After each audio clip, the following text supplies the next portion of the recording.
Russia is at it again. In the wider UK's territorial waters, Russia has deployed spy submarines as it hunts for undersea cables and pushes buttons that should set alarm bells ringing in NATO headquarters. But the UK hasn't taken any of it lying down.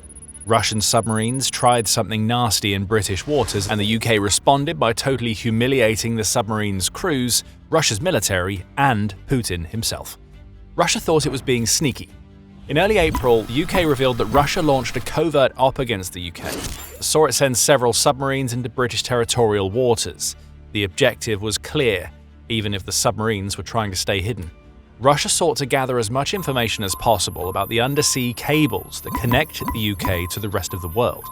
We'll be digging into why those cables are so important soon, but the general gist is that the undersea cables are the backbone of the modern global communications infrastructure.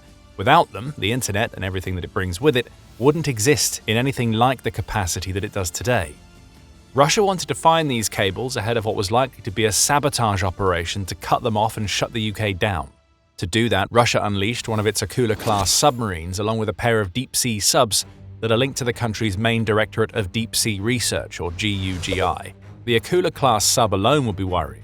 A nuclear-powered submarine, these subs have been in operation since the late Soviet era, and according to reporting, they carry 12 Granite submarine-launched missiles, along with Novatar SSN-15 Starfish and Novatar SSN-16 Stallion anti-ship missiles.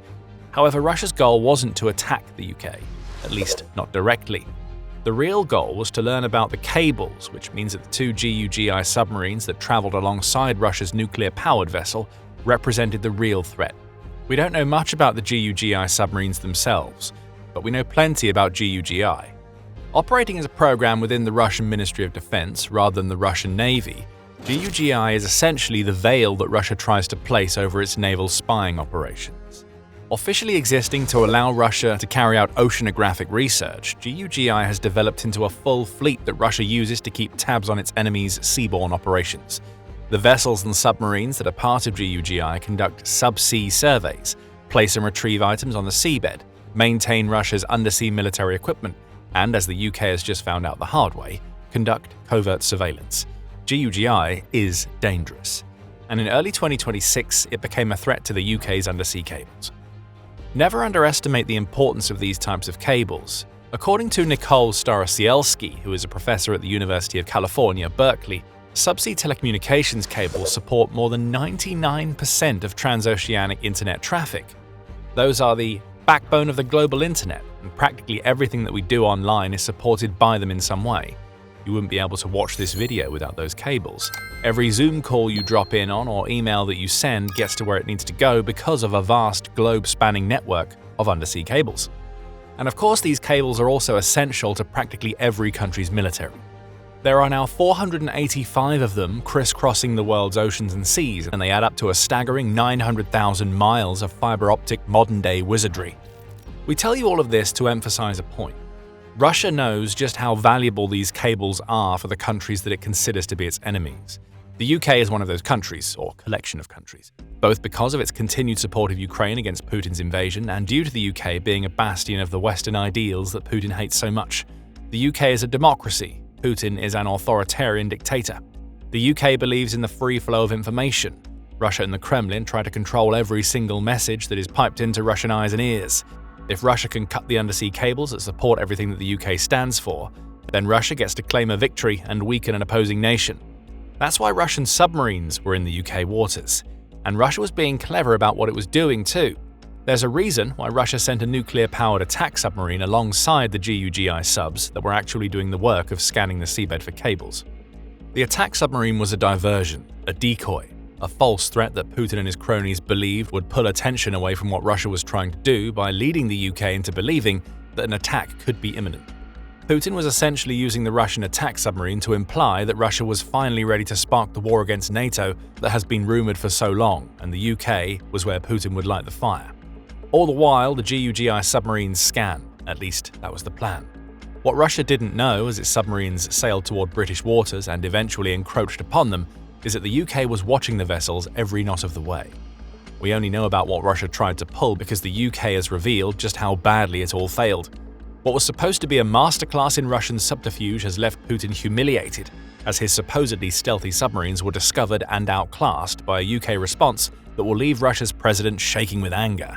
The UK unleashed something in response against which Russia couldn't contend, and it all started with the most innocuous of pieces of equipment: sonar buoys. As the UK tracked the Russian submarines, it first tried to let those subs know that it had eyes on them. Warships were deployed, and those vessels released sonar buoys into the waters as signals for the submarine captains. The UK Secretary of State for Defence, John Healey, reveals the message that these buoys sent to the Russian submarines. "We see you. We see your activity over our underwater infrastructure. You should know that any attempt to damage it will not be tolerated and would have serious consequences." Russian submarines didn't take the message. They should have turned back, but they didn't. The UK anticipated all of this. It's dealt with Putin and his hybrid warfare tactics enough in the past to know that Russia's leader doesn't listen to warnings. He needs to have them drilled into his head, and the best way to do that is to let the assets that Russia deploys know that you're going to respond with a level of force that could destroy them in an instant. So that's what the UK did. But before we get into the operation that the UK launched that utterly humiliated Russia, this is a quick reminder that you're watching the military show. If this is the kind of insight that you want to see, make sure you're subscribed to the channel so you never miss a video. According to Newsweek, the UK had been tracking Russia's submarines for weeks, and in territory that was long away from British waters. The UK first got wind of what Russia was trying to pull when its warships and surveillance aircraft had identified Russia's Akula-class submarine entering international waters in the Arctic.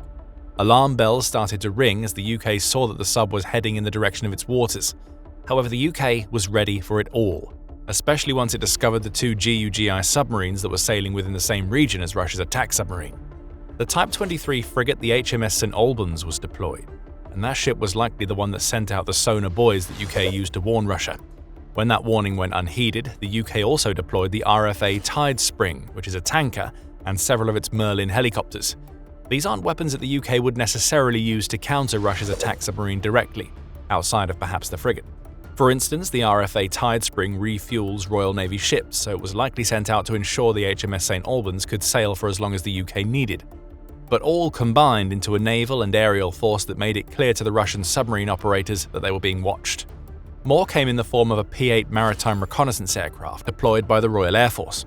That aircraft allowed the UK to monitor the Russian submarines 24/7 as the Royal Navy's ships covered the thousands of miles needed to keep track of Putin's sneaky vessels. Then another layer was added to the response. While the Russian submarines presented their most direct threat to the UK and its waters, we can't forget that the UK is part of NATO. Any threat to the UK is a threat to that collective defence organisation, so it wasn't long before the UK found itself working alongside NATO allies to present an even larger force against the Russian submarines. What started as a small surveillance operation ballooned into a mission that involved 500 personnel. Allied forces, including those from Norway, joined the response team. By the end of the operation, over 450 flight hours had been logged by the UK's aircraft on top of the thousands of nautical miles that were covered by its ships. The situation had escalated far outside of Russia's control. Then came the humiliation. Russia's Akula-class submarine was the first to turn tail and flee. That supports the UK's belief that the sub was never meant to be anything more than a decoy, as it knows that Russia wouldn't dare launch an attack against it or any of the UK's NATO allies right now. With the jig being up, that submarine retreated home long before it reached UK's waters. However, the two GUGI submarines kept pushing forward, and they eventually spent some time in and around the wider UK waters. They won't have been able to do much. Under constant monitoring, those submarines were exposed, and Putin's plans to secretly gather information lay in tatters. The GUGI subs may well have identified some undersea cables, but the UK knows precisely what they might, or might not, have found, and it can engineer an appropriate response. Russia doesn't want that. This was all meant to be a big secret, not an operation that was identified deep into Arctic waters and then tracked and foiled by the UK's response. The GUGI submarines have now left the UK's waters. They're following the wannabe decoy back north. And they're going back to Putin with yet another message from Healey ringing in their ears. Our armed forces left them in no doubt that they were being monitored, that their movements were not covert, as President Putin planned, and that their attempted secret operation had been exposed, Healey declared. The UK's Prime Minister, Sir Keir Starmer, has also made it clear that the UK will give short shrift to everything that Russia might try that could harm the nation. We will not shy away from taking action and exposing Russia's destabilising activity that seeks to test our resolve, Starmer said. And it's not just the UK that's tooting its own horn about its response to Russia's sabotage mission. Ukraine, which has so long been the beneficiary of the UK's support, has been quick to mock Putin over what eventually became a month-long operation being rumbled right from the start. On April 9th, which is the same day that the UK revealed Russia's abject failure, Ukraine's Foreign Minister Andriy Sybiha took to X to signal that what Russia tried to do should serve as a warning to any nation that is now underestimating just how far Putin is willing to go. Russian clandestine operations in the North Atlantic uncovered by the UK demonstrate acute regional and global threats posed by the Russian regime, Sybiha said in his post, making it very clear that Russia's submarines were operating in far more waters than those owned by the UK. Sybiha added, "We urge the international community to abandon any wishful thinking about Moscow. This regime must be contained, isolated, and sanctioned without mercy to keep its aggressive ambitions at bay." Russia is a global threat. Sybiha believes it's about time that the rest of the world woke up to that fact. The reality that the UK has exposed is that Putin isn't just waging a conventional war against Ukraine. For years, he and Russia have been engaged in a hybrid war with much of the rest of Europe. This shady war doesn't involve sending troops rolling across the borders of other nations or warships with the express purpose of launching missiles at European territory. It's sneakier than that, and Russia's submarine exploits are a perfect example. Putin is trying to destabilize Europe. He wants to use threats, both real and implied, to create division, and he is also willing to sabotage his enemies in any way that he can. That includes scanning for and damaging undersea cables. And the UK knows that what it just foiled in the Arctic and its own waters is just the tip of Putin's hybrid warfare iceberg. How does the UK know that? This is far from the first instance of Russian vessels trying to penetrate UK waters, and also far from the first time that the UK has delivered a powerful response to let Russia know that it can't get away with what it's doing. Back in November, the Royal Navy was called into action twice in as many weeks to thwart Russian sabotage and intimidation attempts that were much like the one we've just seen. This time, it wasn't submarines. Instead, Russia sent a research ship named the Yantar into the North Sea. The Yantar is the sort of oceanographic research vessel that GUGI specializes in utilizing. And it isn't a stretch to call a spade on this occasion. The Yantar is a spy ship. For 8 straight days, the Royal Navy, with some help from the UK's NATO allies, kept an eye on the Yantar as it sailed in the North Sea before it moved away in the direction of the Faroe Islands. This time around, the UK deployed the Somerset, which is another of its Type 23 frigates, and that ship used its powerful array of radars and sensors to track the Russian vessel's every move. At around the same time that this was happening, the Royal Navy also dispatched patrol ships as part of an Allied shadowing operation focused on the RFN Stoichi and a tanker named the Yelnaya.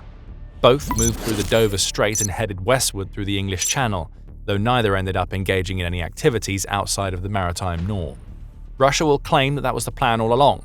The greater likelihood is that the RFN Stoichi was meant to represent a threat to the UK, only for it to find itself confronted with an Allied force that escorted it away from the UK's waters.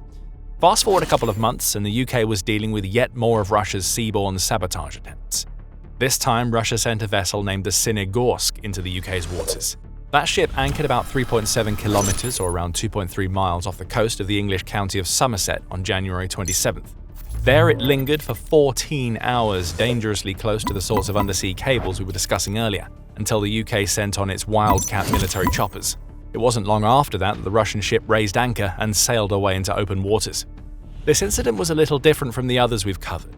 Both the November 2025 and 26 incursions into UK waters involved Russian warships and/or submarines, and also GUGI assets. The Sinigorsk is none of those. It's a cargo ship sailing under the Russian flag, but it was just as much of a threat. United 24 media says that the vessel anchored very close to 5 massive undersea cables, including the EXA Express, TGN Atlantic, and VSNL Western Europe, all of which carry data across the Atlantic and into the Americas and the rest of Europe.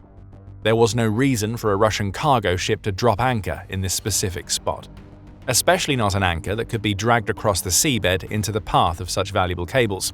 This last incident offers some scary insights into Russia's hybrid war against the UK. Using military and GUGI assets can be understood. Everybody knows that ships and submarines sailing under those umbrellas are meant to be dangerous, but cargo ships? That's low even for Putin, as he's now using civilian ships to try to sabotage the UK and its allies. Russia knows what it's doing here. If the UK were to respond to one of these types of vessels with anything other than an escort, Russia could cry foul. Putin could play the victim, and he would get his justification for a war against one of NATO's members. And as all of these naval tactics are in play, Russia is also committing to other aspects of its hybrid war against the UK. The Daily Mail reports that Russian cyber attacks against the UK have increased, by 1,586% since the UK publicly backed Ukraine in its defense against Russia's invasion. Cyber attacks in the UK rose by 50% in 2025 alone, The Guardian reports. Not all of those attacks will have been Russian in origin, but many would have been. And they show us that Russia is waging a war against the UK's communications and data channels that extends far beyond its targeting of subsea cables. Speaking of information, Russia specializes in manipulating information to the point where it becomes disinformation. Forbes reports that UK lawmakers are warning that Russian disinformation operations in the UK amount to a state of war. It's hard to argue with their point. Those lawmakers expose the doppelganger network, which is backed by Russia and specializes in posting pro-Russia and anti-West comments on social media platforms. On X alone, the lawmakers say this network has flooded posts with comments about the health of the Princess of Wales, Putin's victories in Russian elections, and Ukraine's supposed weakness and failures. Russian bots are rampant on social media, and the Kremlin is using them to shape discourse and color public opinion. It's all about division and chaos. Create those two things and Russia sets the stage for a conventional war. This is war against the UK, just not as we know it. The submarines that Russia just tried to send into the UK's waters unseen are just the latest example of a much wider hybrid campaign. The UK is alert to what Russia is doing. It responds to the seen threats as we saw in April, and it knows where the cyber attacks and disinformation that plagues its information highways are coming from. Standing ready, the UK is warning other NATO nations. And those nations are answering the call. Many have been victims of Russia's hybrid tactics, and they're responding.